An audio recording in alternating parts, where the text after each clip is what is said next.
From Kansas State University, this is Agriculture Today. Eric Atkinson with you.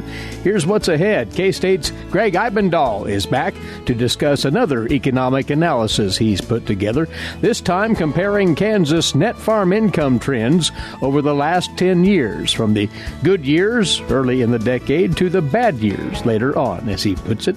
Interesting indicators from those numbers.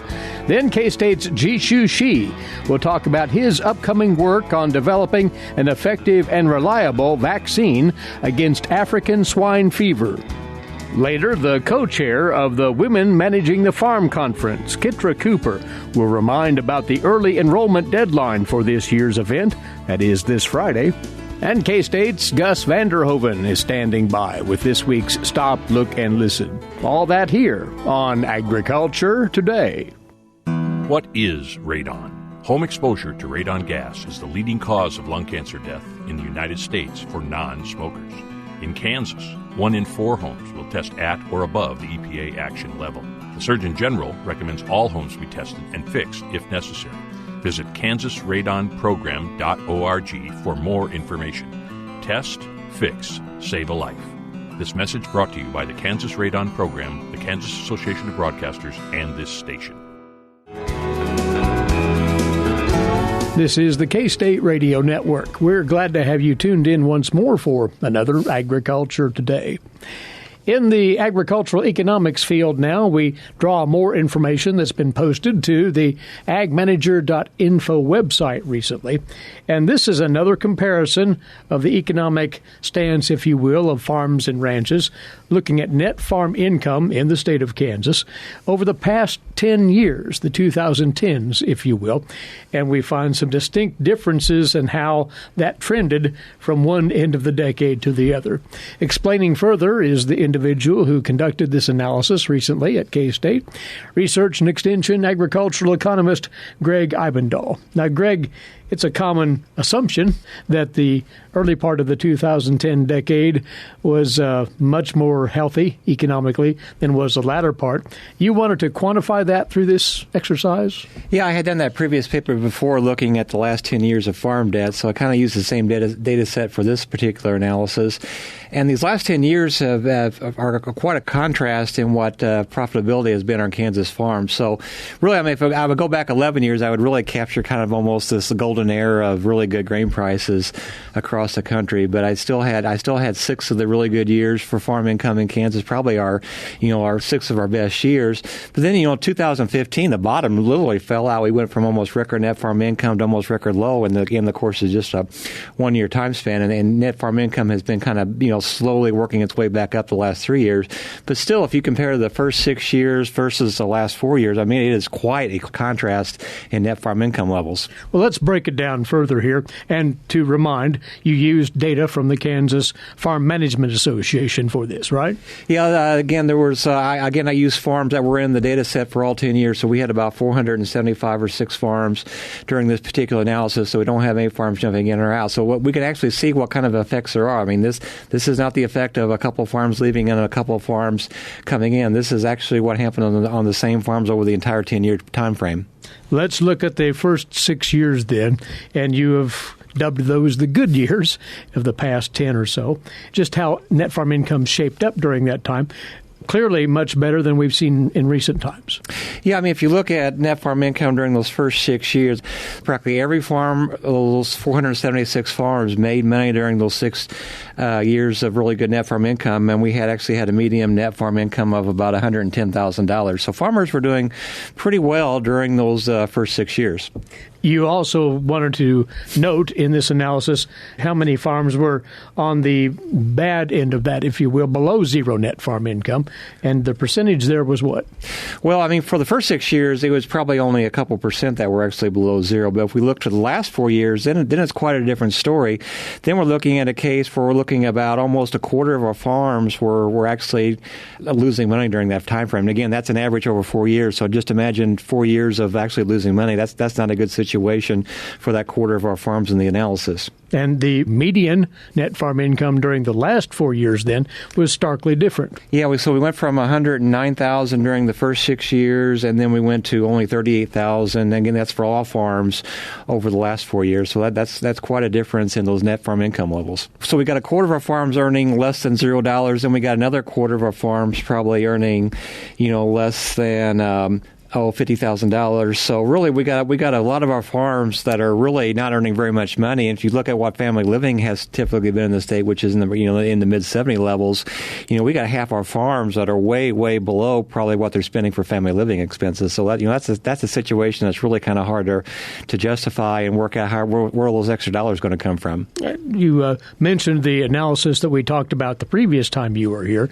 on debt, and this all fits together, unfortunately, in terms of higher debt levels. Yeah, that's probably part of it. I mean, one thing I probably should look at as a follow-up to this piece is look at, what is off-farm income actually doing to help some of these farms out. So, I mean, if you're only making $38,000 a year and you're spending $75,000, that could be a workable situation if you have some off-farm income to support that. I'm assuming probably some of these farms, or maybe a lot of these farms have that. But if you have a case where you don't really have much off-farm income and you're spending in the mid-70s for family living, but you're only bringing in mid-30s or lower for net farm income, then something's got to give. That extra cash has got to come someplace, and that may be at least part of the reason why, in my previous analysis, we've seen such a big jump in that upper level of farm debt that we're on those farms. Very good. Now, Greg, you mentioned earlier, for the last 4 years of the time that you examined, that there has been something of a modest improvement in net farm income, according to KFMA data. So has the corner been turned? Well, yeah, I don't know if I would go that far or not. So, 2015 was really the worst situation. I think our average net farm income for the state that year was probably, it was just barely above zero, if that. And even if you go back to the early 80s, when we had the first farm crisis, that, it's very comparable to that kind of situation. So things have bounced back a little bit, but I would still say they're probably below normal. I mean, some of the bounce back we've seen in net farm income the last couple of years have really been to help for some extra government payments they received in there. So, going forward, unless we get some turnaround in grain prices, I don't really see us necessarily turning the corner. It's not as bad as what it was, but I think we're still in a little bit of a precarious situation. So, Greg, let's come back to this other comparison that we referred to the last time you were here as well, and that is where we are today with agriculture's economic status and the 1980s, and whether or not there are direct parallels with what's happening now, in this case with net farm income, and what was happening back then. Does this analysis help make that comparison? Well, I think we're looking at a lot of very similar things that were happening back in the early 80s. So we started this current situation with these really 6 good years, just kind of like we had back in the late 70s going into that farm crisis. And then we had the bottom drop off. So that's a very, very similar situation where we had really good years followed by some really poor ones for profitability. But on the other side of that, the way farmers have taken on more debt has kind of mirrored that too. So a lot of this big increase we saw in debt really kind of happened during the good years when farmers were taking out more debt to maybe buy more equipment and maybe do some expansion ideas or buy more ground. So that contributed to the debt too at the early part of the time period. And then we saw in the first farm crisis back in the 80s, farmers really didn't add any more debt after the farm crisis started. They pretty much held steady. And we're kind of seeing the situation now. So farmers added a lot of debt in our KFMA farms currently, but it all happened during good years. Now that things have kind of turned bad, we're not seeing them add any more debt, but that debt could come back to haunt folks if we would see a big drop-off in our asset values. So right now our debt-to-asset ratio looks great, but if we would see a 30% drop-off in land values, we would be almost a mirror situation to what the early 80s would be with debt-to-asset ratios and farmers being in trouble. The only difference between now and then would be maybe potentially be the interest rate, which are obviously a lot lower, but a lot of similarities back to the first farm crisis. Now, we're not there yet to stress, but the pieces are in place that could make that transpire. Yeah, I think the key situation here is going to be, what happens to land values. As long as land values stay good, I think farmers' balance sheets are going to look pretty good. But again, 30% drop-off in land values like we saw in the 80s would put us in almost an identical situation, I think. So much of this has been predicated on market prices then, and those may or may not be in the control of the producers. So for major improvements to happen, will something have to happen beyond just commodity prices for the individual producer? Well, I think a turnaround in farm prices would do wonders for most of these farmers and their net farm income that they have. But in the meantime, I think farmers really need to, again, this is going to come back to cash flow. I always say the first farm crisis, even though I hear a lot of folks describe that as a crisis of debt, I really think the first farm crisis was just as much as cash flow as what we're seeing right now. So, you can survive maybe some periods of low profitability possibly, but again, cash flow is going to be critical if you want to try to make the family living that we're seeing match up with what we're making for net farm income. So, anything farmers can do to help their cash flow situation will go a long way towards, ensuring their survivability. So, maybe again, not buying land or watch how you buy machinery or control machinery. And any place you see cash going out are going to be those things that farmers are going to need to watch out for. You hinted at it. Things like cost management, the basic principles we often talk about, they're still highly valuable here. Yeah, exactly. I hate to tell farmers that you really can't spend money, but I mean farmers are that's a personal decision. How are you going to make ends meet? So in some cases that may be cutting back on family living expenses to some degree. In other cases, it may be looking at other off-farm job opportunities to match up with what they have. Just whatever you can do to kind of help keep that cash coming in and making sure you're paying debt as it comes due. All right. Well, this analysis portrays what's been going on since the roughly 2009 period up to 2019, and that is how well those net farm income figures have fared with the Kansas Farm Management Association over that time. Very distinctive differences in the first part of that decade to the last part of that decade. So it gives a real good perspective on this question of the net farm income status in Kansas, and we appreciate the overview. Gregg, thank you. All right, thanks. Gregg Ibendahl with us, agricultural economist with K-State Research and Extension. And if you'd like to read his write-up on this very analysis, it's handy at agmanager.info. And while you're there, you might as well have a look at that companion article we referred to earlier, also authored by Gregg, on farm debt trends in Kansas over the previous decade. Again, posted to agmanager.info. This is Agriculture Today. We'll be back after this break over the K-State Radio Network. Agricultural producers, landowners, and creditors, you have a partner in your legal and financial needs. Kansas Agricultural Mediation Services offers reliable, trusted information and guidance. Whether you need advice for ag credit concerns or are transitioning your operation to the next owner, Kansas Agricultural Mediation Services can assist you in making sound decisions for your business. To learn more, call 800-321-3276 or visit us online.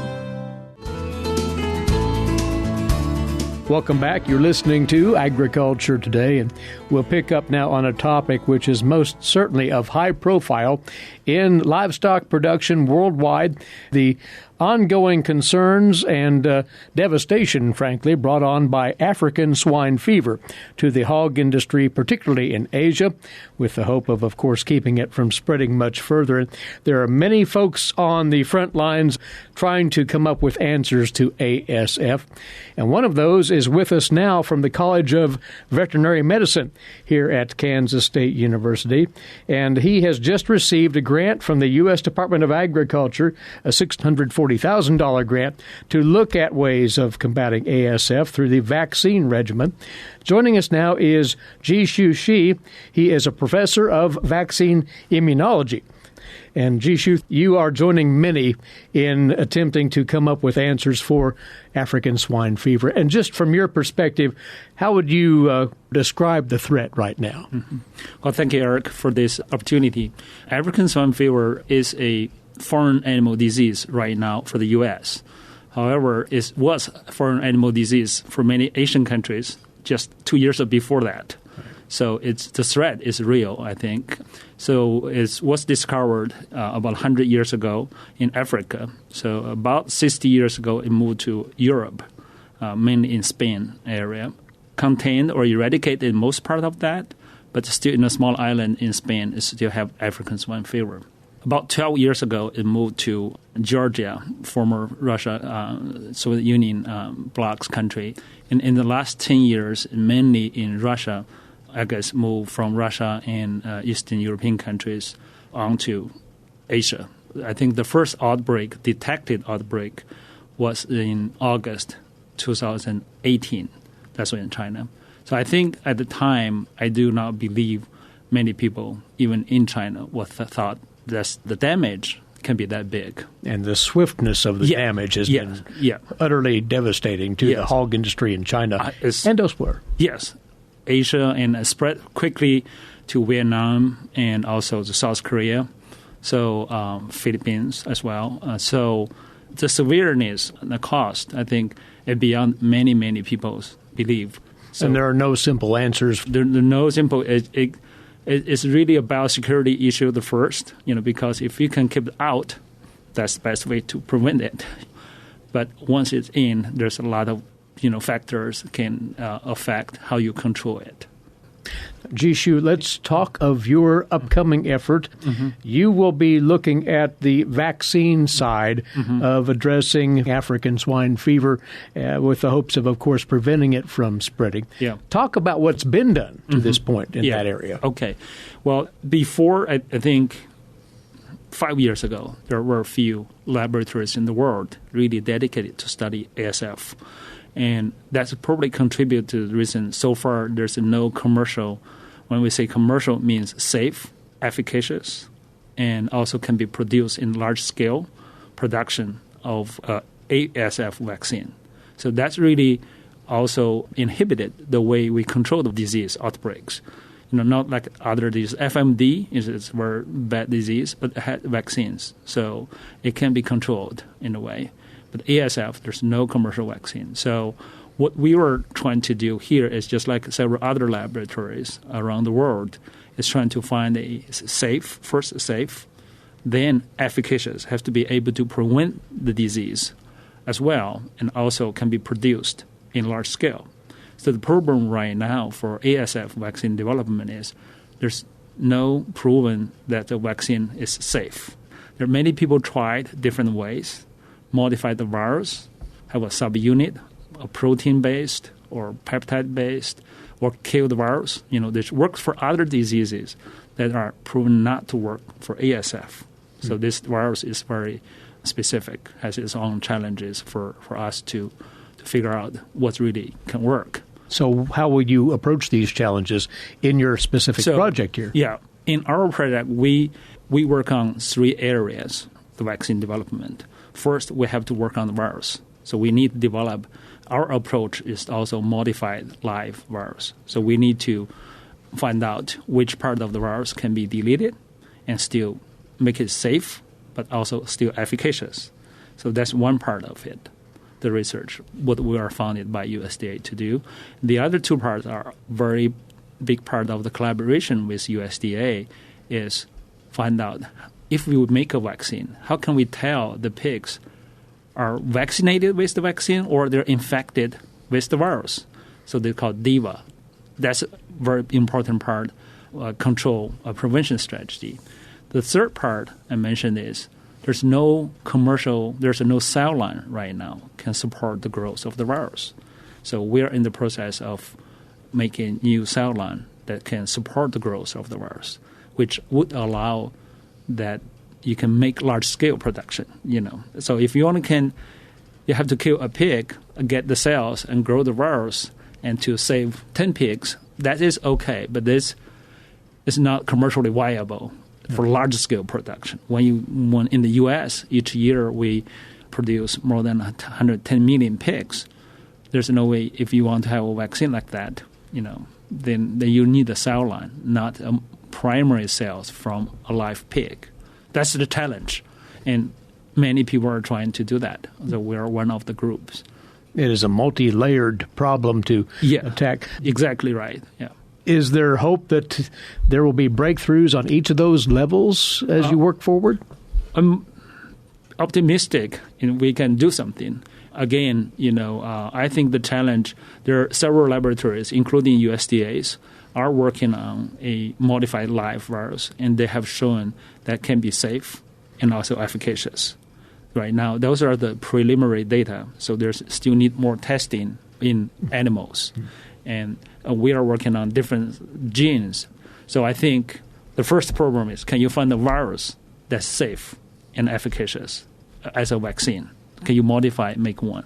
So that part, I think, is very possible. This virus is very big, not like a smaller virus. So they have more than 150, 60 genes. So that makes it difficult to figure out which one is important. But I think we will get there. Yeah. But you mentioned also part of it is this DIVA test. And DIVA stands for differentiation of infected from vaccinated animals. Yes. So that will be an important component here to coming up with a vaccine regime that will actually be usable in the industry. Yeah, right? Exactly. The reason you want to separate the difference between vaccinated and infected animals, because vaccinated animals still can be put into food chain, can be used as food. But if the pigs are infected with wild type, that pig need to be quarantined and need to be euthanized, cannot be back into the food chain or could spread the virus. So that's the reason, especially in Asian countries right now, they have to live with the disease, right? How they do that? Before they can really eradicate that, they probably have to vaccinate them. They cannot vaccinate all the animals and kill them. Right. Then there's no point to do that. So that's why this DIVA assay we're developing is very important. Otherwise, the vaccines still have limited use for that. This will clearly be meticulous work. And Jishu, any ideas or hopes as to whether or not success can be achieved here before African swine fever has a chance to really accelerate further? Well, it's a loaded question. I know. Well, as a scientist, I cannot tell you, yes, we are there until we have the data. So the first question, remember, was about the virus. I think it's easier, compared with this DIVA. But once we have this vaccine, I think we can find a DIVA. It's just a matter of time. It's the first virus, you have a vaccine virus that it can work. Secondly, you want develop an assay can tell the difference. So that's doable scientifically. The difficulty is the cell line I mentioned to make the virus. You need something can grow the virus efficiently, clean, and also large-scale production, which can save a lot of pigs, not just one farm, all the farmers in the country or around the world. So that is a big challenge for everybody. That really is the importance of this, though. So many hands are on deck, so to say, scientifically around the world, including here at K-State, to address this. Yes. I think to that extent, I think K-State has probably most concentrated ASF researchers in the world in terms of how many laboratories here are working on it. Not many universities can work on it because of they don't have a facility like we have here, like Biosecurity Research Institute. That's BSL-3. It's a very highly regulated pathogen, so you cannot. Not everybody wants to can work on it. So that's what we're fortunate to have the opportunity. Well, Jishu, thank you for sharing what's underway here at Kansas State University on the strength of this new grant from the USDA. And in that ASF is such a critical matter to bring under control, we wish you all of the best in this particular aspect of that control initiative. Yeah, thank you. Good to talk with you. Thank you for coming over. Thank you for the opportunity. Thanks. He is over from the College of Veterinary Medicine here at Kansas State University, and he is a professor of vaccine immunology, Jishu Shi, looking at the vaccine aspect of contending with ASF. You're listening to Agriculture Today. We'll be back here on the K-State Radio Network. Have you ever thought about where your food comes from? If you're thinking the grocery store, think again. Facts show that the American farmer feeds more than 129 people. They are continually increasing and improving their operations. A wide variety of crops and livestock are grown in Kansas as well as the United States, providing food to your dinner plate. Next time you see a farmer or rancher, thank them. For more information, contact K-State Research and Extension. Agriculture Today continues on the K-State Radio Network. Eric Atkinson with you. During this next segment, we want to provide you one last reminder about that all-important conference coming up in February. K-State Research and Extension is among the multiple sponsors and supporters of the Women Managing the Farm Conference. The 2020 edition is set for February the 13th and 14th right here in Manhattan. We've brought by one of the co-chairs of the conference, and in her day job, she is the Public Relations and Outreach Coordinator for the Kansas Farm Service Agency, Kitra Cooper. Kitra, the excitement is building for this event as it draws closer, right? Oh, yes, it is. Good morning, Eric. Good morning. And remind again, for those who may somehow not be acquainted with this event, what its objective is. Well, the objective is to pull women together who have careers in agriculture. It could be on the farm, it could be as a landowner, it can be women who work in ag industry, women who are aspiring to become farmers. We pulled this conference together in its 15th year now for these women to get together and network, learn things, have time to just learn things in a different way than some of the typical conferences. There's a formal structure and there's an informal structure. As has been said many times, networking between participants is as valuable as anything, they say. Yes, it is. In fact, we have a focused networking session Thursday afternoon, which is how we close out Thursday. It includes a nice little buffet snack table, and then we break women into the groups that they identify with so they can network with those that they feel the most affinity with. It's been a highly popular event. Before we get into the conference program proper, I want to note that there's a pre-conference event as well, and two facets to that, one of which has been filled up already, you say, Kitra. Yes, it is. Kansas State Research and Extension offers QuickBooks sessions. We've expanded it to 2 sessions, and they both fill up very quickly every year. We do have an additional pre-conference track, and that's an agritourism tour, and this year it includes Hildebrand Dairy in Junction City and Liquid Art Winery, again here in Manhattan. This is the second time we've offered this particular tour, and it's popular, but there are still a few spots left. So if folks would like to take advantage of the tour, they can do so. Look into that. That's on February the 12th, but the conference itself, the 13th and the 14th. And we want to highlight the keynote presenters, if you will. You have 3 or 4 of those, starting with something rather unique. It's basically a how would you describe it, actually, a performance? They describe it, the woman who actually comes and puts this on describes it as a dramatic presentation on farmland transition. It's basically a one-woman play.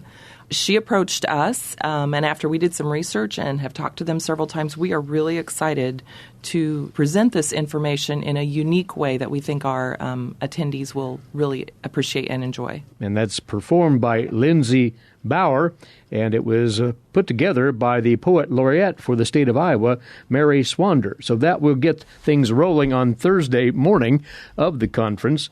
And then other general sessions include a number of diverse things. Talk about those, Kitra. Oh, many different things. We've got experts coming on cattle feeding, crop insurance. We've got some attorneys coming to talk about fence law, lease law. We have some experts coming this year to talk about cotton production and that new crop that everybody's talking about and trying to get a handle on, which is hemp. We've got some emergency management people coming. The 2018 Farm Bill programs will be discussed. We have a few programs on, just individual health, how to take care of yourself, a wide variety. And those are breakout sessions from which participants can choose and basically craft their own program. You bet. There are other general topics that will be covered. An individual from Iowa State University will be down to talk about agricultural trade. Yes, Chad Hart will be here. He is going to open us up on Friday morning, I believe. We're introducing another new item, and that's a commodity group sponsored breakfast Friday morning, and then Chad Hart will talk about trade's impact on U.S. agriculture. And there'll be an individual who's based right here in Kansas talking about farm family health and well-being. Yes. Based on what we know are some of the stress levels and just the difficulties in agriculture in general the past couple of years, we've pulled together a panel called Top of Mind, and it's a lot of health and emotional well-being experts, and the panel will be moderated by Lance Woodbury. We are really excited to put this on and hope it gives some good and valuable resources to our attendees on how to take care of themselves. Very good. And one further thing we'd mention here, another of the keynoters will be a communications consultant to talk about communicating about agriculture, which has been quite an evolving thing here in the industry in the last several years, especially with respect to social media. Yes. And this seems to be an area where our women in ag, our women producers, really get a hold on talking about their stories. Vance Crow, a communications consultant, is going to come and talk to us about how to build the stories of your farm and agriculture in general. So he's a dynamic, exciting speaker. So that's going to be how we're going to close out our Friday lunch. Well, again, kudos to you and your planning committee for putting together another rich program that will comprise women managing the farm this year. And it's obviously not too late to register, although this coming Friday, Kitra, is the early bird registration deadline. Yes. January 17th is the deadline for the $150 fee. After that, it goes up to $175. So we encourage you to get registered by January 17th. And how to do so? It's very simple. Online, you say? Yes. Go to our womenmanagingthefarm.com website. You'll find a registration button right there on the front page.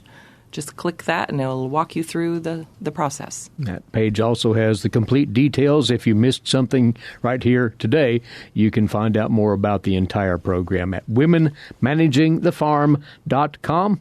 And good luck with pulling another conference off. A lot of work goes into this, obviously, so we're wishing you well in seeing it through. Thanks so much, Kitra. Yeah, thank you, Eric. She's Kitra Cooper from the Farm Service Agency State Office here in Manhattan, and she is the co-chair of the 2020 Women Managing the Farm Conference. Again, the location, Manhattan, the Hilton Garden Inn and Conference Center in downtown Manhattan. The dates are February the 13th and the 14th. All of the details at womenmanagingthefarm.com. We'll be back with more. You're listening to Agriculture Today. Agriculture and food systems are the main drivers of the Kansas economy, but must be improved in order to feed the world's growing population. How are we going to do so? Reduce food loss, find ways to preserve grasslands, and help families stretch their dollars. Global food systems is one of the 5 grand challenges K-State Research and Extension is addressing.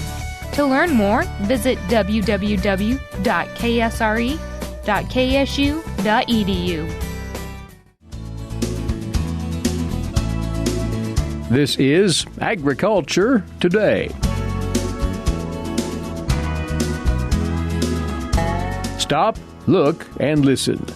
I'm fully aware that our vocabulary is changing. That's Gus Vanderhoeven of Kansas State University with comment on life in rural Kansas. Not so long ago, a dear friend said to me, "Gus, stay connected to young people. If you don't, you will lose the connection to new words and new expressions you will need to communicate." I've thought about that, and yes, I am fully aware that our vocabulary is changing. New words are invented for new ideas, new gadgets, new instruments, and more. I've also noticed that existing words change. There are some messages where words are abbreviated and only when spoken it makes sense. But then, under the Christmas tree, there was a book titled The Lost Words, written and illustrated by Robert McFarlane and Jackie Morris. The book is addressed to children and speaks about words disappearing so quietly that almost no one noticed. There are words like acorn, adder, bluebell, bramble, conker, fern, heather, kingfisher, and otter, raven, willow, wren, and more. It seems that in the most recent edition of the Oxford Junior Dictionary, used in many schools around the world, that around 40 common words concerning nature had been dropped. The reason, apparently, the words were no longer being used enough by children to merit their place in the dictionary. What is interesting is the words that have taken their place. Here's an example, which I admit are To me also new generation words, and was exactly what my friend had in mind. Words as attachment, blog, broadband, bullet point, cut and paste, as well as voicemail have taken the place.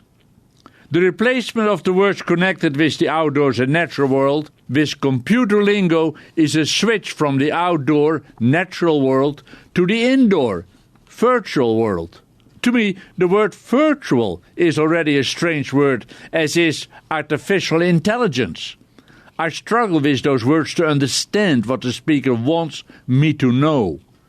Our language is changing, and I must try to stay up to date. But to lose words from our natural world is not good. If this keeps up, our well-known fairy tales and legends can no longer be comprehended by future children, and that is a loss. The book I refer to tries to prevent that by highlighting lost words with beautiful artwork.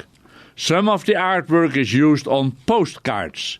Just like with words, new words and old words, so is it with farm machinery.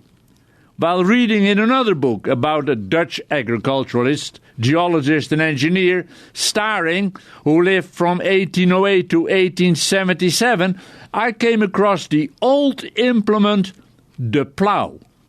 With the old John Deere tractor, I still have the old two-bottom plough. I've never used it. But being a plough, I respected it and was glad to take it with the tractor. Ploughs go back thousands of years. Ploughs pulled by men, oxen, horses, mules, donkeys, single or teams. Who but old farmers and or hobbyists would know how to adjust and harness a horse correctly to pull the plough? I gave a full harness away. A friend, who as a youngster had ploughed with horses, gave it to me. He was old and knew he would not live long anymore. He lifted it from the peg in his garage when he happened to see my eyes light up, recognizing it for what it was, a complete harness. Staring, the Dutch guy, was a thinker and experimentalist. It was not only agriculture he was interested in and involved with, but also forestry. I've walked woodland he planted and have noticed the care he gave the trees to do well on swampy soil by raising the trees on the rows of banks. He also experimented with ploughs. The soil where he worked was sandy loam, but he knew the problem on the heavy clay up north.